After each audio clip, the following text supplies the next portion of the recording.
있습니다.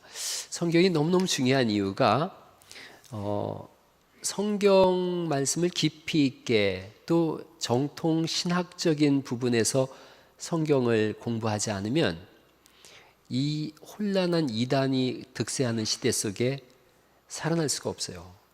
저희가 전에도 그런 말씀 드렸어요. 뭐 교회 안 가면 되지 뭐. 교회 안 가면 이단도 안 빠지고 교회도 안 빠지고. 그게 안 돼요.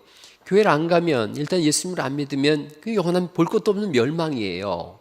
근데 예수님을 믿노라고 교회를 왔는데 잘못된 교회를 다니면 그것도 더 큰 어려움을 겪어요.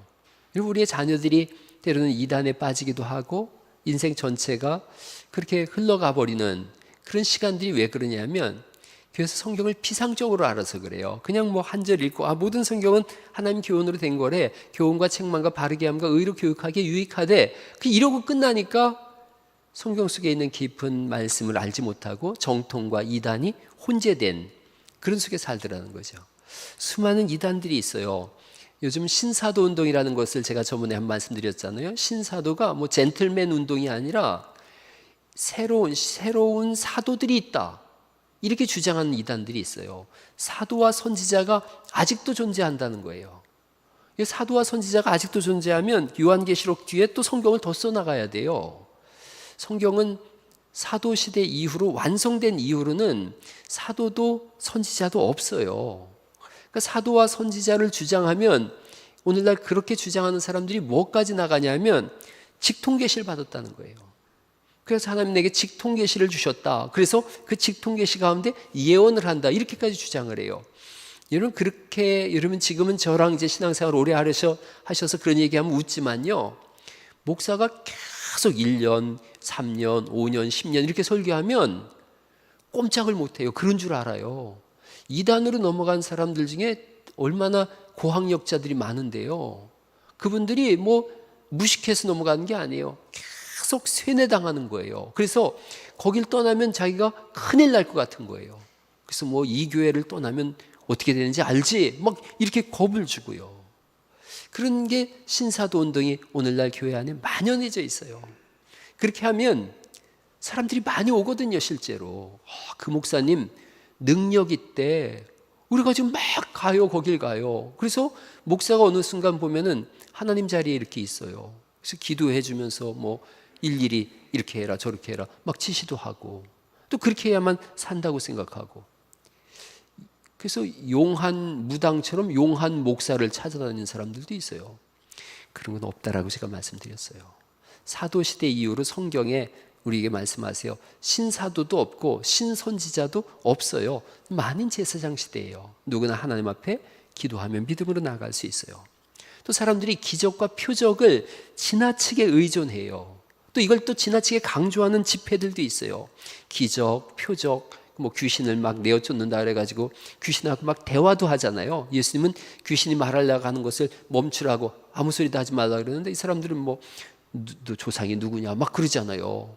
너는 누구냐? 그러면 나는 그 사람의 할아버지라고 막 그러고 그러니까 사람이 예수님 안 믿고 죽으면 귀신 된다고 이렇게까지 가르치고 또 뭐 입신 진동도 있어요. 진동도 뭐 그렇게 정신없이 떨기도 하고요. 또 축사죠. 아까 저기 했던 건 뭐 거룩한 웃음이라고 표현을 했는데 막 미친 듯이 웃는 거예요. 30분 1시간을 막 목이 새도록 웃어요. 그런가 하면 또 성령춤이라 그래가지고 막 정신없이 이렇게 춤을 추기도 하고 쓰러지기도 하고 금리빨이 생겼다고도 하고 금가루가 내린다고도 하고 이런 신비주의가 있어요. 또 하나는 제가 이제 주일날 낮예배 끝날 때 이렇게 안수하는 것이 되게 조심스러워서 자꾸 말씀드리는 거예요. 안수를 통해서 성령의 능력이나 성령이나 무슨 은사나 이런 것들이 전이될 수 있다라고 그렇게 생각하는 것이 있어요. 임파테이션이라 그래요. 그래서 내가 기도하면 내 은사가 이렇게 전달된다, 전이 된다. 내 능력이 이렇게 전이 된다. 예수님이 여자분이 이렇게 옷을 만졌을 때 혈류병 걸린 여자분이 옷 만졌을 때 누가 내 옷에 손을 댔느냐 내 능력이 나갔다 이런 것처럼 자기들도 그렇다고 얘기를 해요. 그러니까 거기다 대고 막 머리에다가 이렇게 안수해달라고 막 갖다가 머리를 들이밀대고 그래요. 그런 거 없어요. 물론 여러분 중에 어느 분이든 신유의 은사가 있을 수 있고 말씀의 은사가 있듯이요, 예언의 은사가 있을 수 있고 다양한 은사들은 있을 수 있어요. 그러나 내가 이렇게 기도했더니 그 은사가 이렇게 나갔다, 이런 거 없어요. 뭐 이렇게 기도하는 사람 옆에, 능력자 옆에서 기도하면 그거 뭐 후끈한 뜨거운 게 훅 올라온다고요? 그런 거 없어요. 모든 은사는 하나님이 주시는 줄 믿으시기 바랍니다. 그래서 주일날 제가 이렇게 기도할 때 혹시라도 여러분이 우리 목사가 기도하면 나, 이렇게 생각하시면은 그거 안 할 거예요. 12월 31일 날 제가 이렇게 기도해 드릴 때 우리 목사가 기도하면 복을 받아, 그렇게 생각하면 안 할 거예요. 왜 기도하느냐 하면 같이 기도하잖아요. 아픈 분들이 있으면 우리가 합심해서 기도하는데 목사가 손을 얹고서 하나님께 간구하는 거예요. 하나님, 우리 교회가 합심하여 기도합니다.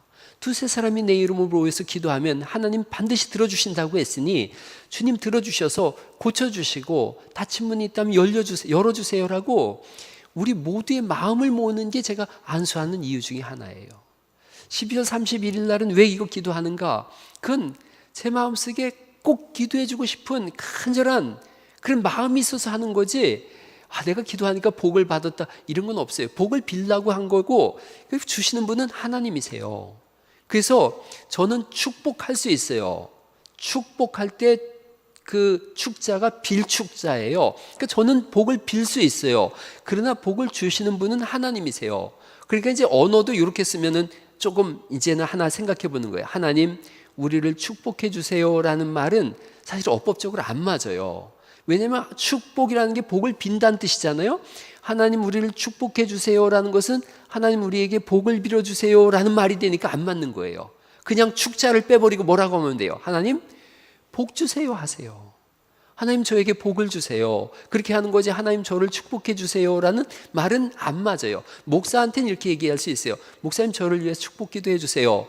그건 맞는 말이에요. 저는 복을 비는 사람이니까. 그러나 복을 주시는 분은 하나님이신 줄 믿습니다. 치료해 주시는 분도 하나님이세요. 우리의 삶의 모든 여정 속에 하나님이 해주시는 거예요. 목사는 단지 하나님께서 기도해 줘라, 기도해서 합심해서 그 마음이 뜨겁게 하자, 그럴 때 도구예요. 도구고 수단이에요. 여러분들도 마찬가지예요. 누군가를 위해서 중보기도 해준다고 할 때 그 중보기도는 하나님이 들으시고 하나님이 복을 주시는 것뿐이고 나는 하나의 도구요, 수단에 불과한 거예요. 이걸 잘못 넘어서면 내가 복을 주는 것처럼, 내가 능력을 주는 것처럼, 내가 기도해서 난 것처럼 이렇게 자꾸 이단들이 끌고 감으로 인해서 이제 그러면은 이제 조건이 되어지죠. 내가 복을 빌어서 네가 복을 받았으니 너도 나한테 줘야 될 게 있지 않겠냐? 그러니까 금목걸이 가져와라. 이게 얘기가 되는 거예요. 그렇게. 그러니 신앙의 바른 신학을 알고 있다는 것처럼 중요한 게 없어요. 그런 걸 정확하게 알고 모든 것의 주관자는 하나님이시구나. 우리가 오전에 예레미야서를 읽었잖아요. 바벨론으로 끌려갔을 때 하나님이 이렇게 말씀하시잖아요. 너희가 기도하면 내가 듣겠다 그러시잖아요. 하나님이 들으시고 내가 만나주고 내가 복을 주고 내가 이끌어낼 거다. 그렇게 되어지는 거예요. 바벨론 70년이 왜 중요했냐면 그때 이후로 우상숭배가 싹 사라졌어요. 이스라엘에.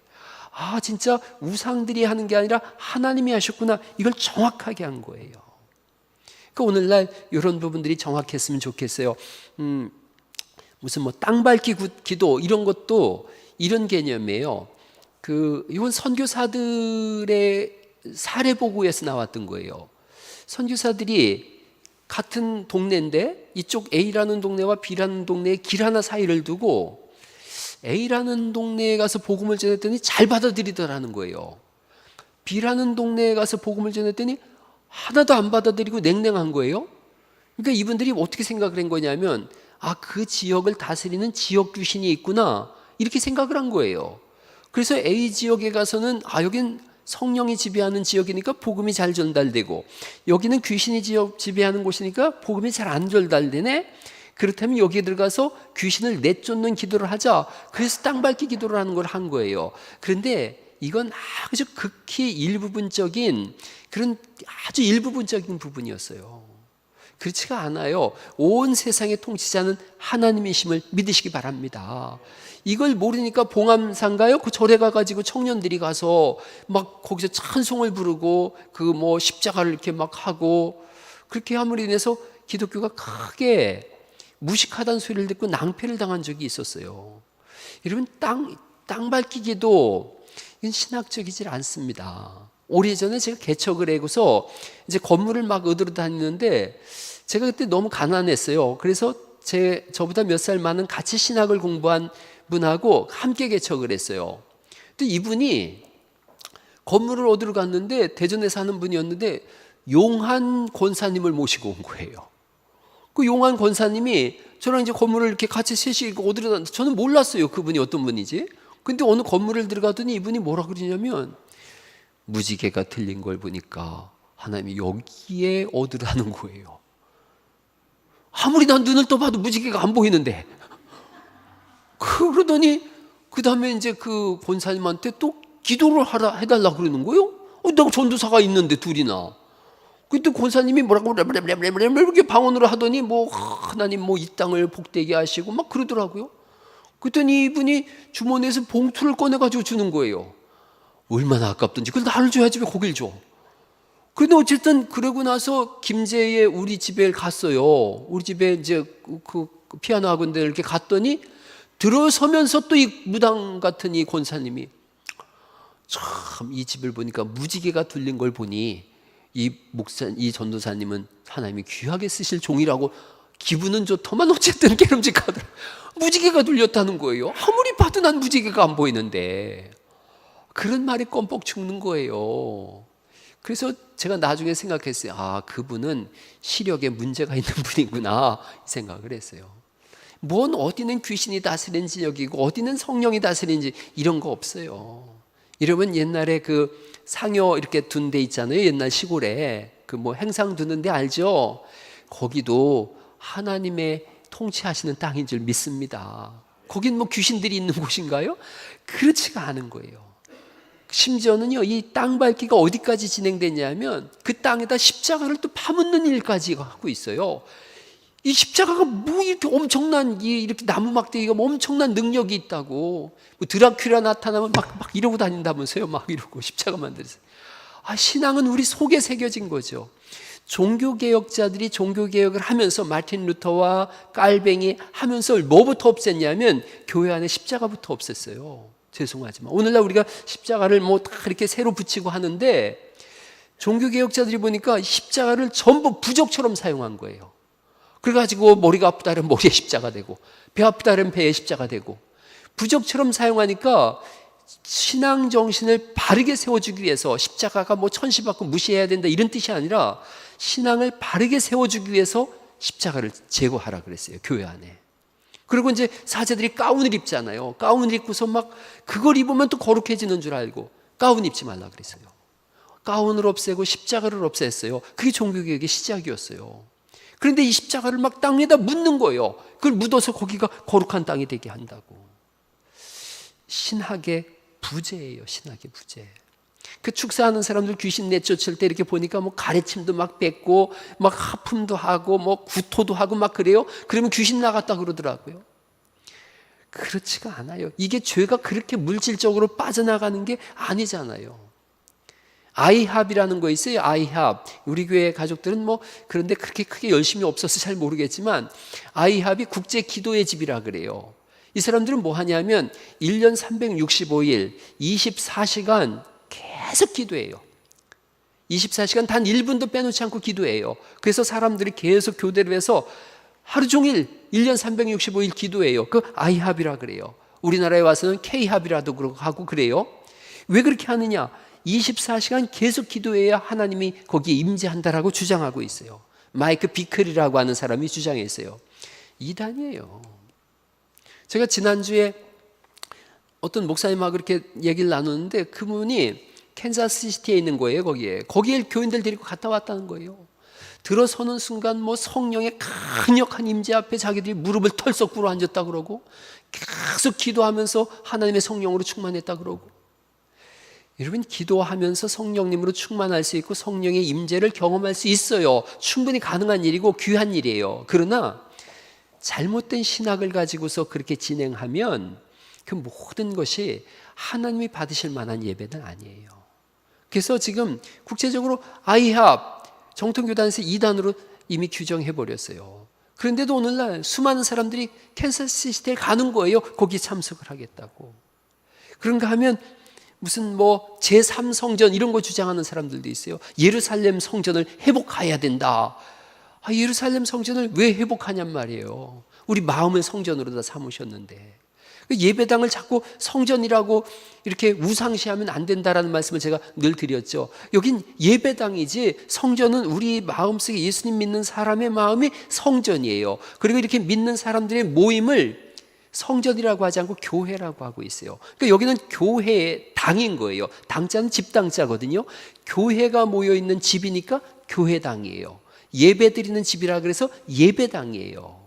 그러니까 성전이라는 개념은, 성전은 고유명사예요. 예루살렘 성전을 쓸 때만 성전이라는 표현을 썼어요. 그러니까 오늘날 다 이걸 교회당이라고 불러야 돼요. 예배당이라고 불러야 돼요. 옛날엔 다 그렇게 썼거든요. 갈릴리 교회 당 이렇게 당자까지 꼭 썼어요. 근데 요즘날 자꾸 사람들이 교회 건축해야 되겠다, 돈을 좀 받아내야 되겠는데 예배당 건축하자 그러면 집 짓는 거니까 별로 그렇게 사람들 감동이 없다. 성전 건축하자 이렇게 하면은 사람들이 감동받지 않겠냐. 자꾸 그래서 성전이라는 표현을 쓰는 거예요. 그러니까 우리가 한 가지씩 올해는 그렇게 배워나가자는 거예요. 성전은 예수 그리스도께서 내 마음에 계시니까 내 속이 내가 성전 되어졌구나. 너희가 하나님의 성전인 것을 알지 못하느냐라고 성경이 말씀하고 있잖아요. 내가 성전이구나. 그리고 이렇게 모인 우리를 교회라고 하는 거구나. 그리고 이 집은 교회당 또는 예배드리니까 예배당이라고 하는 거구나 라는 것을 기억하시고, 또 우리가 하나님 앞에서 하나님 저에게 축복해 주세요가 아니라 하나님께 복을 주시는 분이니까 하나님 복 주세요 하는 것이고, 또 우리 서로를 향해서는 저를 축복해 주세요라고 할 수 있구나라는 것들을 하나씩 금년에는 제가 이단 사상부터 정통 사상까지 신학적 근거와 성경적 근거를 들어서 알려드리면서 창세기부터 요한계시록이 어떤 구조로 이루어져 있고 또 어떻게 성경을 봐야 되는지, 어떤 눈으로 봐야 되는지를 오후 예배 때 계속해서 말씀을 드리도록 하겠습니다. 그러니까 특별히 어른들도 여기 참석해야 되지만 여기 우리 청년들이 꼭 참석을 해서, 밖에만 나가면 10명 중에 9명은 이단들이 끌어당기려고 하는 그런 시대 속에 사니까 올바른 정통 신앙과 신학 속에서 승리하면서 2023년도를 열어갈 수 있기를 예수님의 이름으로 축원합니다. 더불어 수요에